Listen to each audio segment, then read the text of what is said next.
बिस्मिल्लाहिर्रहमानिर्रहीम। अस्सलाम वालेकुम दोस्तों, उम्मीद करता हूँ आप खैरियत से होंगे और आपने इससे पहले पिछले हफ्ते की फ़रकास्ट ज़रूर देखी होगी। दोस्तों, अगर नहीं देखी तो जाके फ़रकास्ट को देखें ताकि आपको एनालिसिस के बारे में समझ आ सके कि एनालिसिस वर्क कैसे करते हैं। दोस्तों, 30 अक्टूबर से लेके 3 नवंबर तक का जो न्यू वीक और ये लास्ट डेज अक्टूबर के हैं स्टार्ट हो रही है, इसके अंदर क्या कुछ हो सकता है। वार कंडीशन भी फिर दोबारा ज़ोर पकड़ चुकी है। दोबारा से जो है इसराइल ने जारयाना पॉलिसी अख्तियार कर ली हुई है। तो इसके अंदर देखते हैं कि मज़ीद क्या कुछ हो सकता है और मार्केट कैसे रिएक्ट करती है। अगर मार्केट इसी तरह इसराइल की तरफ से जंगी जारहाना पॉलिसी जारी रही तो करंट लेवल जो है ये हमारा 2013 से 17 तक का लेवल है। यहाँ पे आके मार्केट हो सकता है नीचे की तरफ एक पुल बैक ले, लेकिन मार्केट जंग जारी रही तो फिर ये 2033 और 2047 की तरफ ऊपर मूव कर जाएगी। अगर बीच में कोई मुल्क घुसता है और इस जंगी जारहाना पॉलिसी को ख़त्म करने की कोशिश करता है तो फिर यहाँ पे मैं आपको एक छोटा से पुल बैक का बता देता हूँ। जो पुल बैक है वो हो सकता है मार्केट गैप खुले 2012, 15, 16, 18 से खुले और यहीं से ऊपर 2033 की तरफ निकल जाए। और ये भी हो सकता है मार्केट यहाँ से ही वापस एक दफ़ा वापस 1983-84 की तरफ नीचे आए और यहाँ से फिर एक ही दिन में, सोमवार वाले दिन में या मंगल वाले दिन में, एक ही दिन में वापस 2015, 18 और फिर 2033 और फिर नेक्स्ट 2047 की तरफ निकल जाए।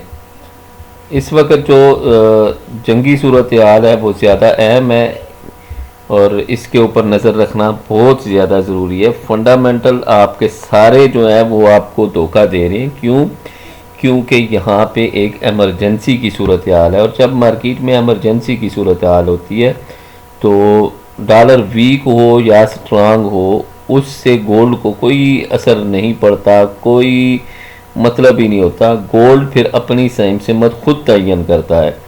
जिस तरह आपने लास्ट, अगर आपने कोरोना में वर्क किया हुआ है तो कोरोना में आपको याद होगा कि कोरोना के दिनों में मार्केट जो है बहुत स्पीड से ऊपर गई थी, जबकि मुल्कों के हालात लॉकडाउन के हालात थे और करेंसीज काफ़ी जो है वो डिफ़ॉल्ट कर चुकी थी।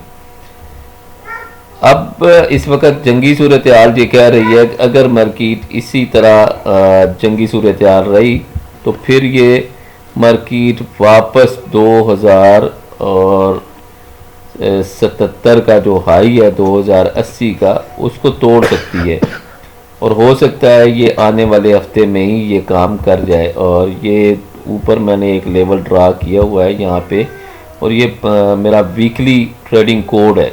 याद रखिएगा, मैं ट्रेडिंग कोड के अकॉर्डिंग काम करता हूँ।